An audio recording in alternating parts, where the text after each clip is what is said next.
cars. New year, new vehicle. Stop by our 16-acre lot today and find the perfect new-to-you vehicle. We've got a few Teslas in stock, including a black 2022 Tesla Model 3 for just $39,998 plus tax and license. Better than bank rates. Go to shopwilsons.com. Remember, if you don't need your car anymore, we'll buy it.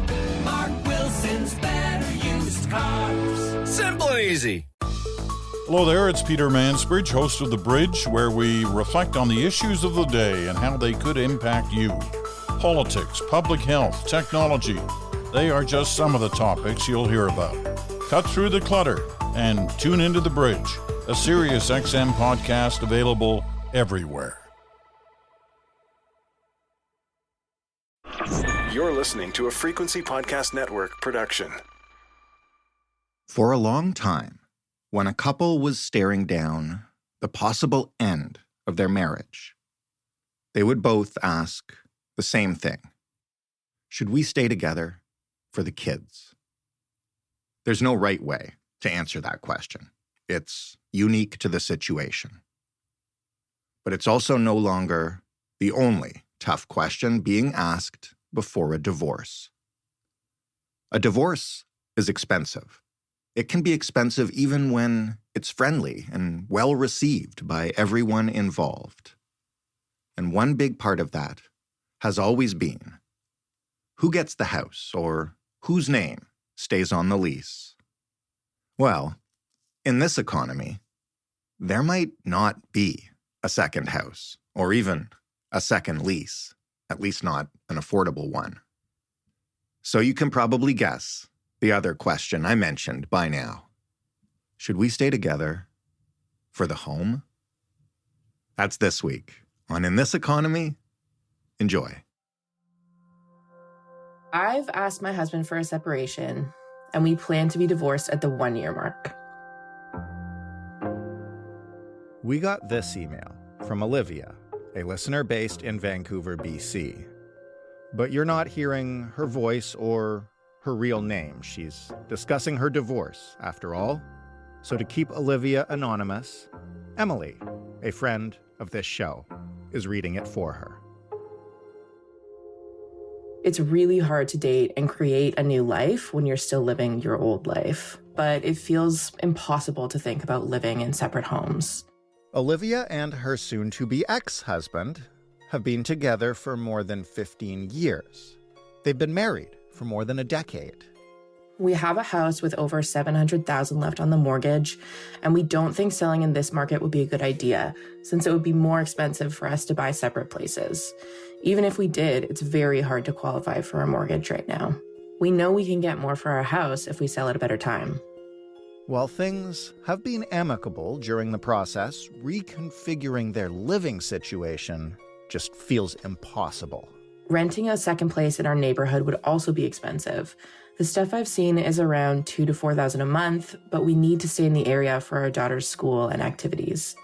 We both make 6-figure salaries, but we don't see how we can make this work.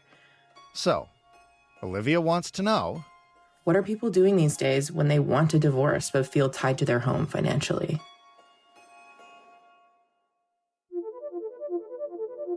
I'm Jordan Heath Rawlings. You are listening to In This Economy. It's a show where we try to help you understand the systems that create our money problems, and we tackle everything from grocery bills to mortgage rates and credit card debts and getting divorced. Now, in each episode of this show, we hear from a listener, like Olivia, who faces a financial challenge. And then we go to an expert who knows that area of the economy well enough, not just to explain it, but to offer us, if not perfect solutions, then tips, accommodations, ways to try to get at what we're after, even in this economy.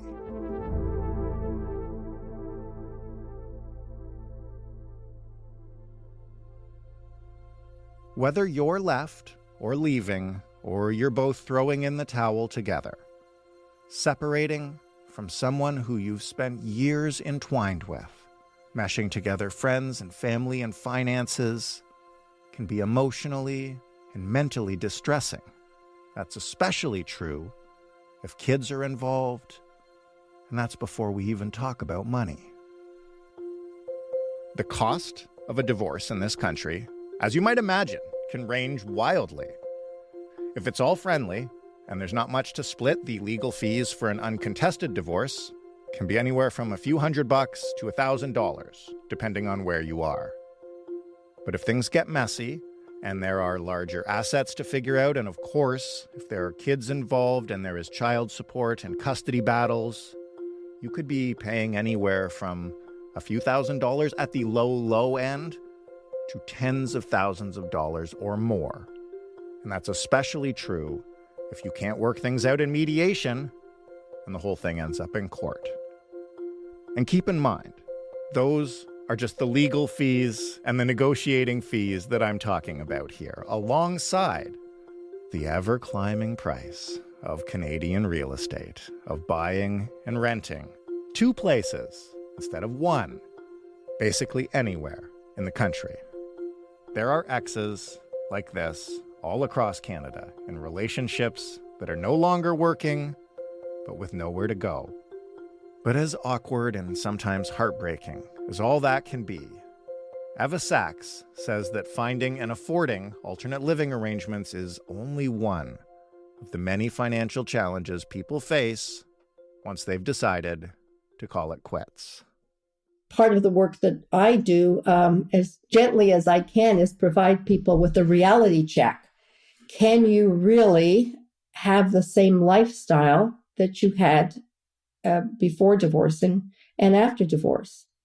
And the sad thing is we really can't. So how do we manage our expectations in terms of lifestyle?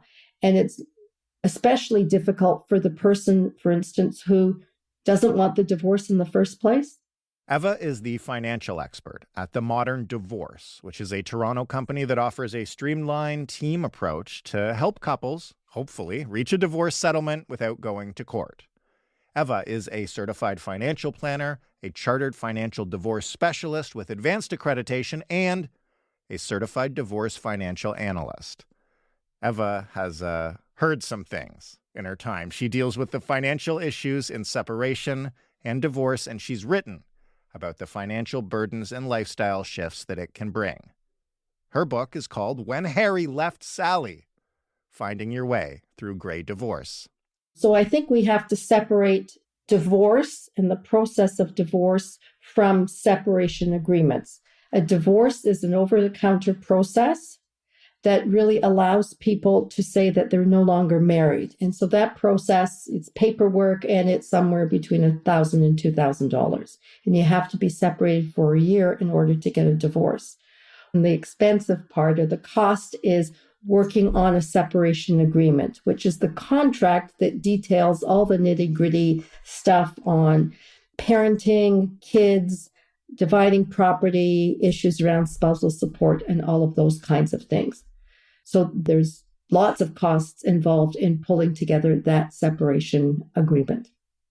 But there must be so many ancillary costs. And I mean, here, when we talk about Olivia, you know, you're looking at getting a new place to live. Or if you're selling the house, you're looking at how you're going to turn that into 2 different units, you know, it's like what you're losing by splitting your joint finances. If we're thinking of costs and sort of professional costs and fees, which is what people usually think about, right, versus what's this costing me in terms of my life, what's this costing me in my potential lifestyle.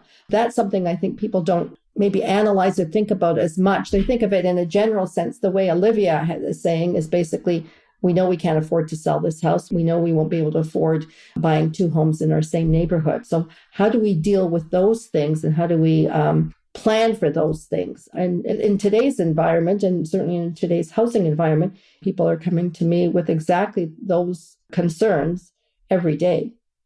In the case of a couple where the divorce, let's say, is mutual and there's, you know, not a lot of animosity there, what is the first thing you would tell a couple like that to wrap their heads around as they plan to prepare to separate? I mean, people tell me all the time when they're calling, oh, we're really amicable. And they start off being amicable. Right. And then things change. So they usually say it turns ugly. They don't say we turn ugly. And I think the it turns ugly, it has to do with sort of the social way people look at separation and divorce, the process of divorce. I mean, in general, we think of a divorce as being litigation, adversarial to begin with, as opposed to saying, no, we're starting on neutral territory. So reminding them constantly if this is what they want to do and they want to stay amicable as best they can. Number one, that they have to continue communicating with each other, not to listen to friends and family, even though they might think they're giving them good advice, because it's the noise from these other people that sometimes moves them in a direction that they didn't think they would end up at. I think really then understanding what they own and what they owe. It's surprising how many people don't have a good handle on that. And also analyzing their cash flow, their current cash flow. What does lifestyle really mean? What was our lifestyle costing us? And most people can't answer that question. And most people, when we do start looking at that, are surprised and shocked. Oh, I didn't know I spent so much on travel, or I didn't know, I didn't know my Rogers bill was as high as it was. I didn't know we had subscription to X, Y, and Z.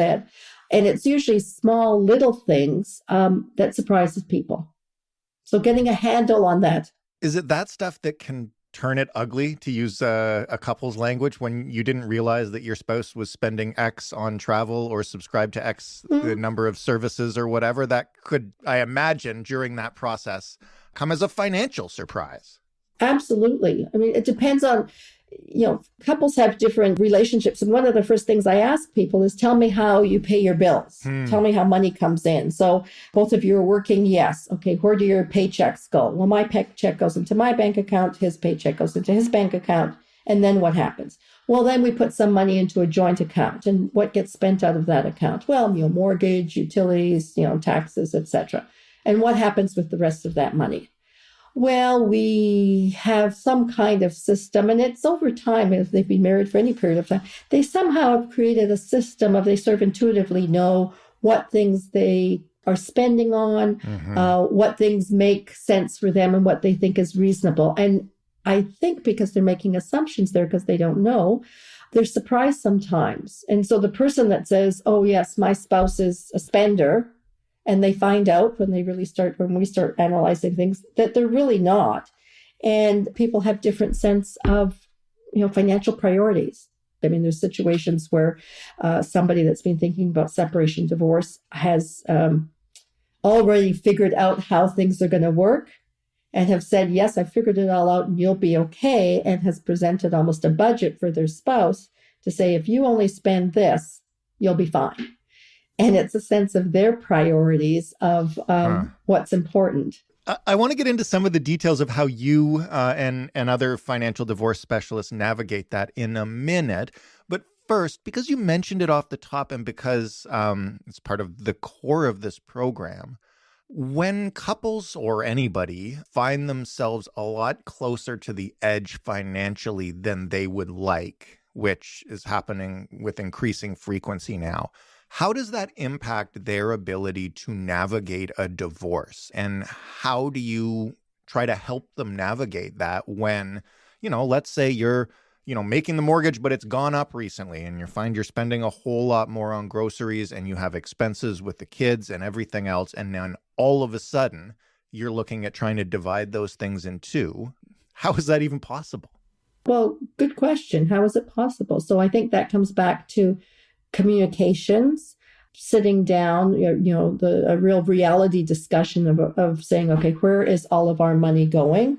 So how do we now go back to some basics of financial planning and saying, no, are we using strictly cash flow to manage life? And then when you put on top of that any kind of now additional expenses that are related to divorce, so whether it's, professional fees or some of these other costs, expenses that we referred to earlier, how do we start dealing with those things? And I think the reality is when people are separating, it can't come from cash flow. People are dipping into savings. People are dipping into their RSPs to manage their lifestyle. How can they not? Yeah. I think a lot of people feel, well, I know because we talked to them. I think a lot of people feel like they really can't do that. That's irresponsible financially, even if it's to get you through something like a divorce. But what's the alternative? Yeah. There isn't one, right? It's the same thing as people, I think in the example that you've given from Olivia, they want to stay in their house, they want to keep the house, and they want to stay in the same neighborhood. That, as financial planners, as people that are working in certainly in mediation or working with couples that are going through separation, divorce, we start with goals. We want to stay in the house. We want, the partner to be living in the same neighborhood as well, so it's easier for family, et cetera, et cetera. So we try and see, can we get you there? But we get to the point where, from a pragmatic perspective, there's no way, we've tried everything, there's no way we can get you there. And there's only so much money to go around. How often do those times where you say no have to do with housing? Most of the time. Yeah, I imagine. For most people, house is the biggest asset. The next biggest asset that people would have is their pension. But pensions are one of those things that are, although they're an asset, they're a liquid. They're sitting somewhere in space in a cloud at, OMERS or your company pension plan. So it's not a real asset per se. But yeah, it's a lot. And it's a combination of an asset, and it's also a place to live. Right. And it's also a place creating stability for children and for families. Mm-hmm. Right? So how do you navigate that with them? What do you say? What kind of options do you offer for people like Olivia who say, like, we really, we want to keep this house, we want to keep it in the neighborhood. You look at it and you say, okay, everything on your list here together is probably impossible. What else can you do? Well, we start to look at that and have people recognize when we're looking at property division, people tend to forget that there's other assets that are involved, and we're looking at that whole asset pool. I refer to it sort of as a pie. So we're slicing that pie in half. And so part of the ingredients in the pie is not just a house. It's other things. It's like a pension. It's like RSPs. It's like other investments. It's like other debts as well. And so there's, in some cases, there may be, if the house is in one half of the pie, and let's say the pension ends up being in the other half of the pie, there could be a balance there. So as much as people just look and say, well, we're just going to be splitting the value of the house and the mortgage, and this is what we're going to be left with, that's not necessarily the case. The other thing certainly we look at, and we're seeing more and more of those kinds of discussions happening, is, yes, in this market environment and interest rate environment, it really doesn't make sense whether we're splitting up or not to sell our house. So what do we have to do, and how do we do it in terms of being able to keep the house? That's fine and good, but can both spouses continue living in the house together? Potentially, sometimes yes. Can they move to another part of the house? Potentially yes. But those are short-term solutions. Right. Somebody may find a way of living elsewhere, but there's a cost to that as well. I mean, renting, et cetera, et cetera. So that doesn't help the cause. Now we've got a house and another $2,000 or $3,000 or whatever the case is for monthly rent. And now we've got to furnish the place and so on. So, you start to see how this thing mushrooms and grows. Are there short-term alternatives for the other living arrangements? Heaven forbid, do they move back if it's a younger couple? Do they move back with a parent? Do they move back with a family member or a friend for a period of time? We start to look at that as possibilities. But we do want to have those kinds of discussions and not ignore those other expenses if, in fact, that's going to be part and parcel of the picture. And do some of those expenses maybe get reconciled back into the overall settlement at some point in time? We've sort of beaten around the bush a bit about what you do and how you help couples navigate this world. Maybe just start, because you've written the book on it. What exactly is a gray divorce? Gray divorce is a label that's used to describe couples that are separating after long-term marriages. Okay. And so typically, gray, if long-term marriage, 20, 30 years, likely that they're in their 60s, 70s. Oh, so it's gray hair. Well, yes. Duh. Grayish. Makes sense. Sorry.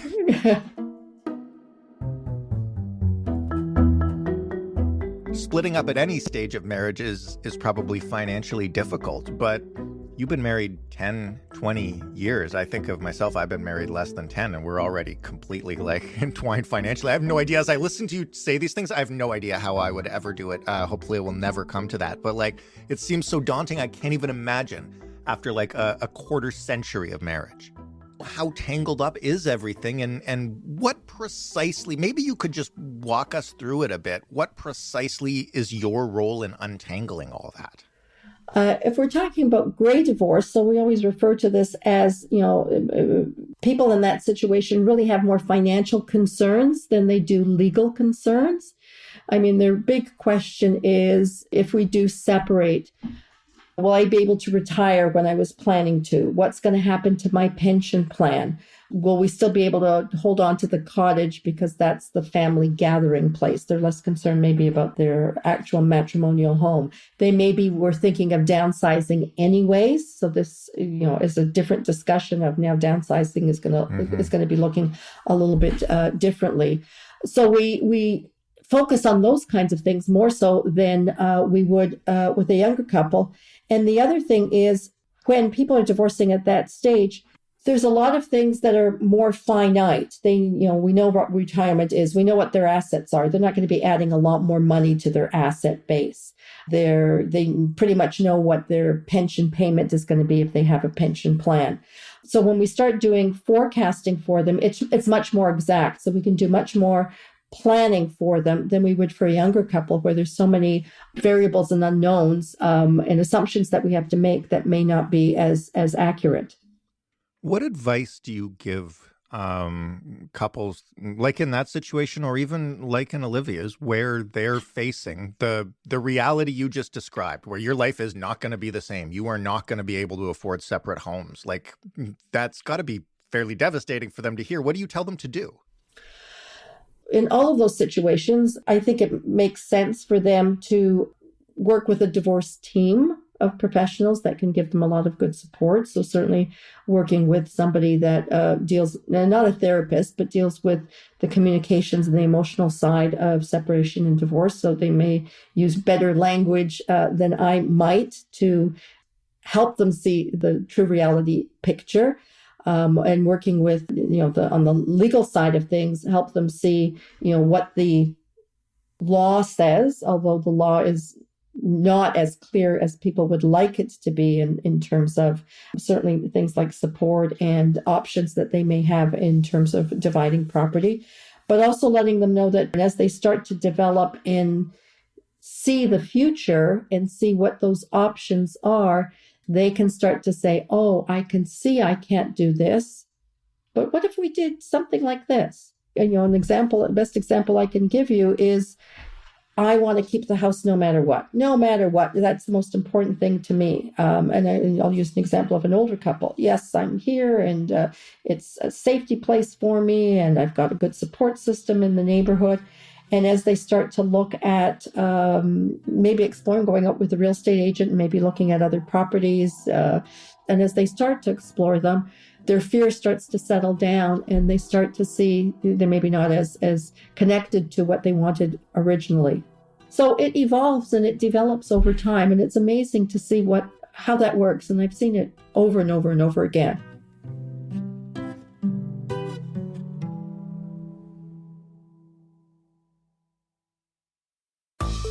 Hello there, it's Peter Mansbridge, host of The Bridge, where we reflect on the issues of the day and how they could impact you. Politics, public health, technology, they are just some of the topics you'll hear about. Cut through the clutter and tune into The Bridge, a Sirius XM podcast available everywhere.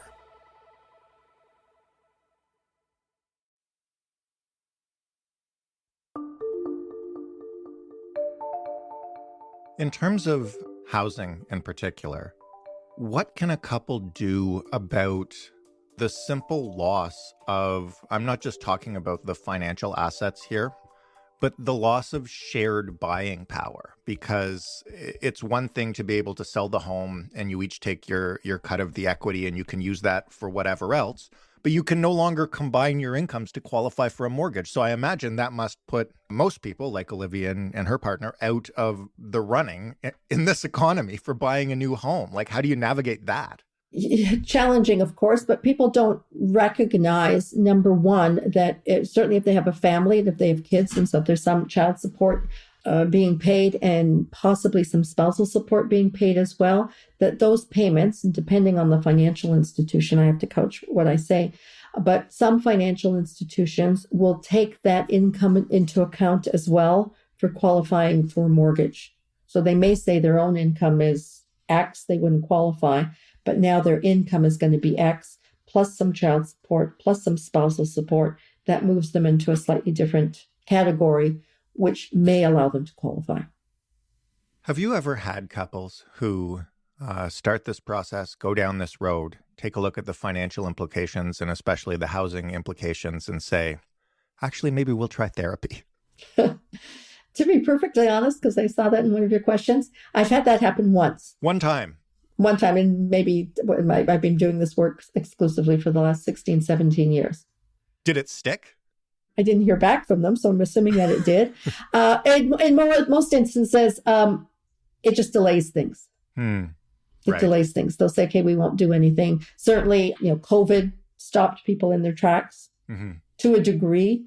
And that was interesting. We actually were busier in COVID than ever because you think, oh my gosh, people are stuck at home. And if there's going to be tension in the marriage and the relationship, that certainly didn't help the cause. And in some cases, they said, yeah, we've really got to figure something else and we've got to get through this. People were being creative in terms of trying to create more income out of their homes. I mean, the story is always renovating a basement, except people don't think of the cost of renovating a basement and what it takes. And, will they get tenants and so on. In today's world, I think tenants are easy to get because people are looking for housing opportunities.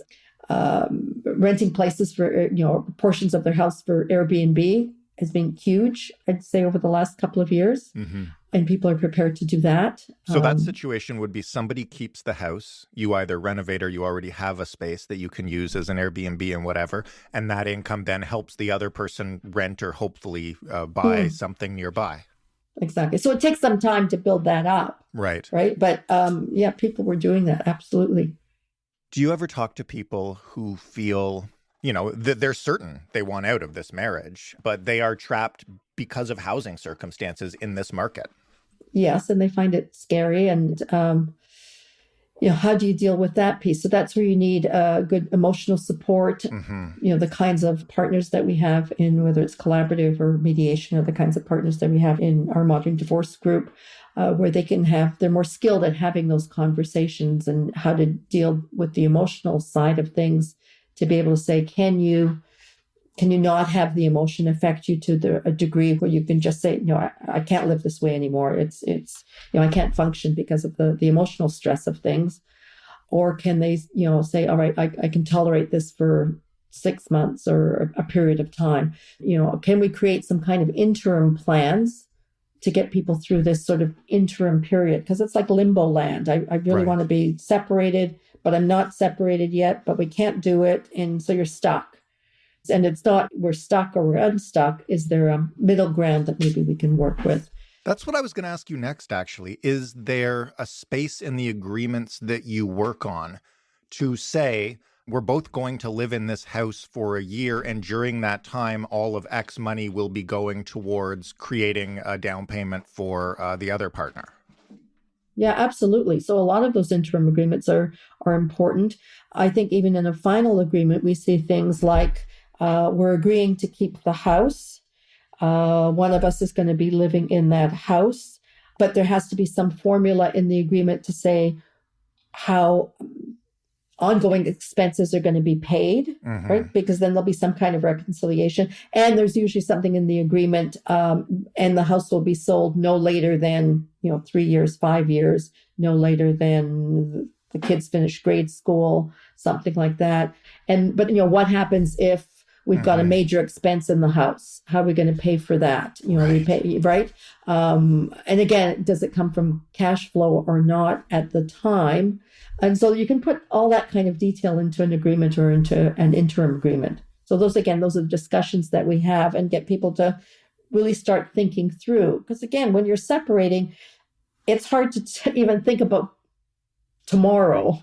And we're forcing people, except we're guiding them, but we're forcing them to say, okay, not only do you have to think of tomorrow, you got to think of the next 3 years.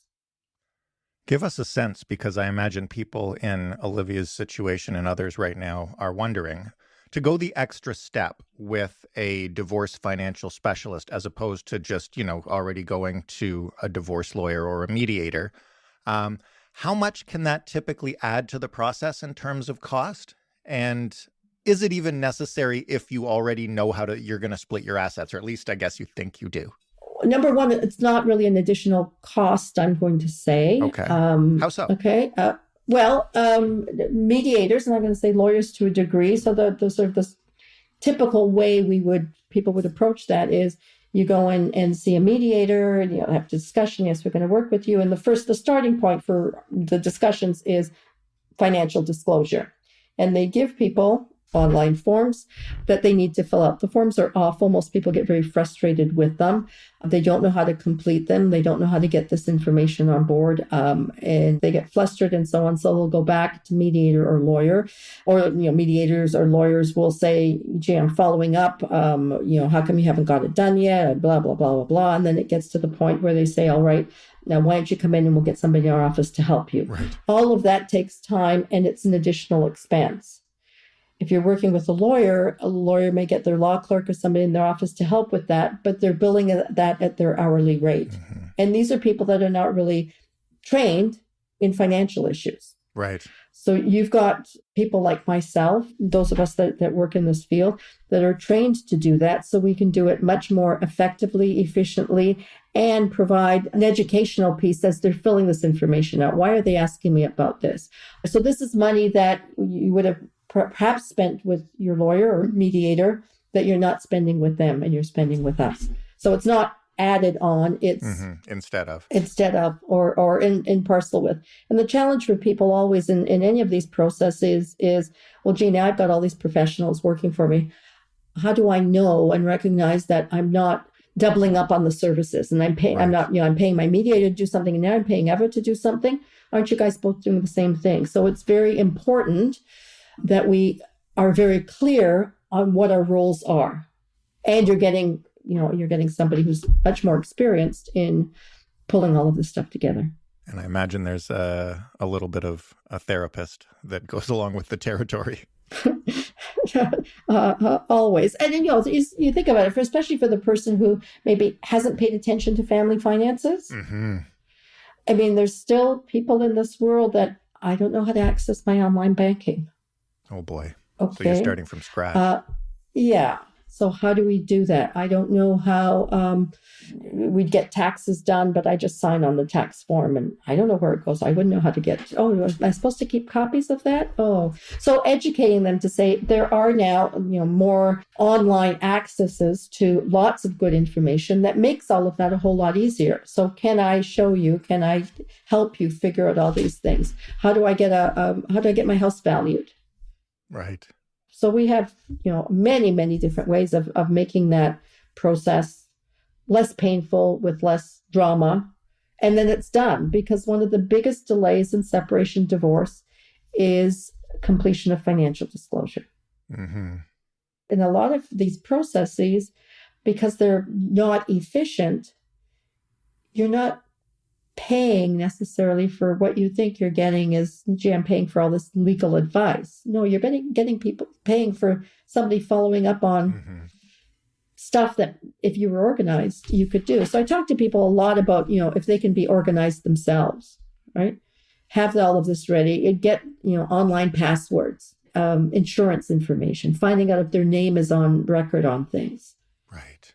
That's the sort of prep work they can do. I mean, they should know all of that, whether they're divorcing or not. But a lot of people don't. But of course, a lot of people don't. So as in the time of emotional stress, is it any easier to get that information? No. So we take on that role and try. And again, there's a teaching element. There's an educational element in that. Right. This is how you do it. I'll do it for you. But going forward, you can be doing this. What does it look like when it works for a couple in a situation like Olivia's? So far, this has been, there's going to be a lot of challenges. There's going to be a ton of obstacles. The market is against you. Currently, interest rates are against you. Can you make it work? And surely you must have some examples of couples that are able to separate and financially flourish. We're used to hearing all the ugly divorce stories, right? The extreme divorce stories, right? Those are rare.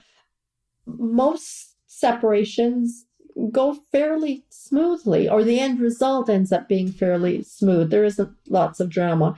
The stats tell us that less than 5% of divorce cases actually end up in court. Court proceedings may start, but less than 5% actually go to trial.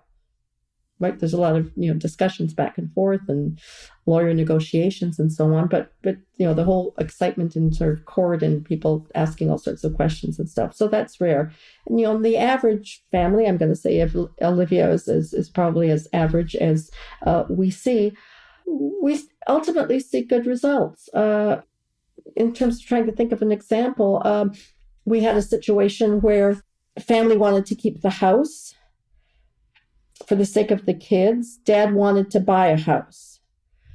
The equalization was such that the wife, based on other assets and so on, the wife would owe her husband a certain amount of money. She didn't have the cash to pay him all of that. He didn't want to rent something and then buy something, so the whole notion of moving twice didn't appeal to him. So we made the suggestion and we looked at the option of her going to her financial institution and asking what was the maximum amount of mortgage she could get based on her income, including a bit of child support that he was going to pay her. She owed him in total, I'm going to make up numbers here, but let's say $150,000. She could only qualify for an additional $75,000. He was prepared to take that $75,000 now because that was enough for him to make a down payment on a condo that he was buying. And they had put wording in the agreement that she would pay him the balance that she owed him and some calculations with some interest and so on. Again, in that 3 or 5 year period when the house was being sold. Worked for her, worked for him. So there's a lot of creative solutions that we can try and figure out for people. Eva, thank you so much for this. This is really helpful. You're welcome.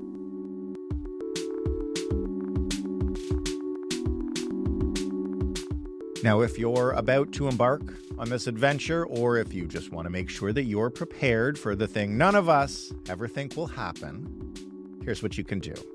First, Eva says the biggest delay in divorce is pulling together financial disclosure. So get your money right. Spend some time pulling together any relevant loan agreements, payment plans, contracts, invoices, insurance policy, even your passwords for things like MyCRA and any shared banking accounts.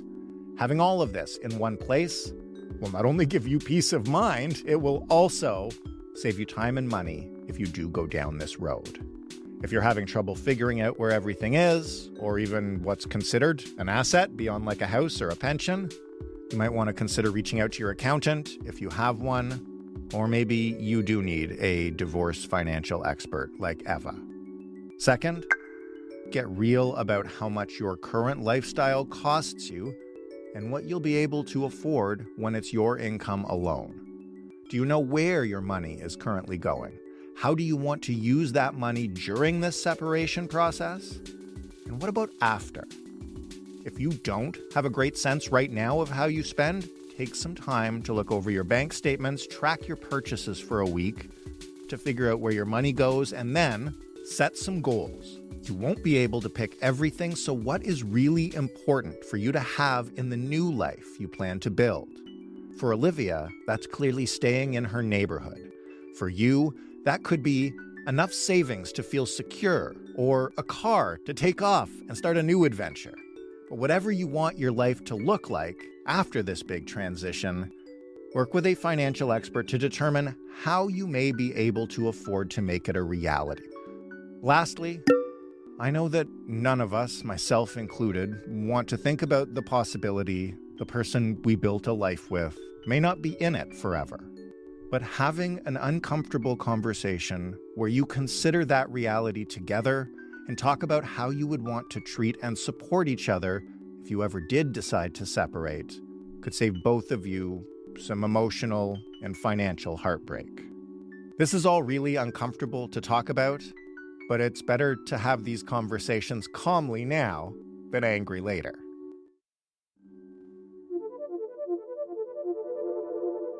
Thanks to Eva for some advice that will hopefully help you out if you're going through this. And remember, her book is called When Harry Left Sally, Finding Your Way Through Grey Divorce. Thank you so much to Olivia for writing in and sharing the challenges that you're experiencing during this transition. Can't be easy, but I bet there's someone else listening that you've helped. If you would like to share your money problems like Olivia did, we want to hear from you. You can email us anytime. That address is hello@itepod.ca.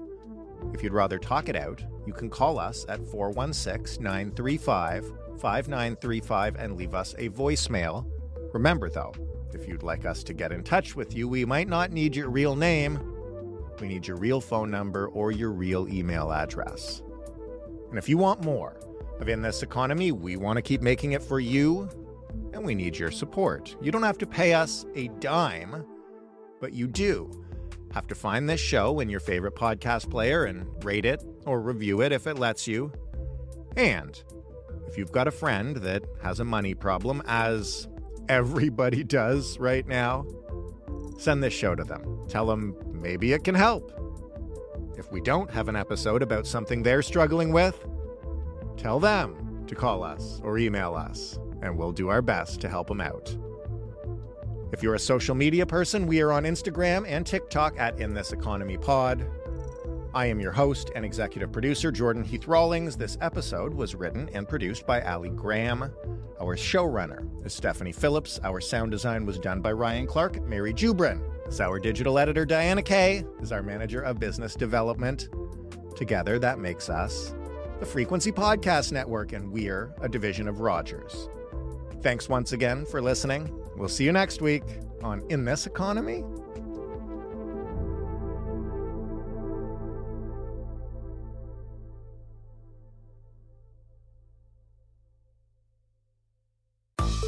Hello there, it's Peter Mansbridge, host of The Bridge, where we reflect on the issues of the day and how they could impact you.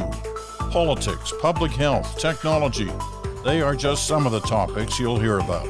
Cut through the clutter and tune into The Bridge, a Sirius XM podcast available everywhere.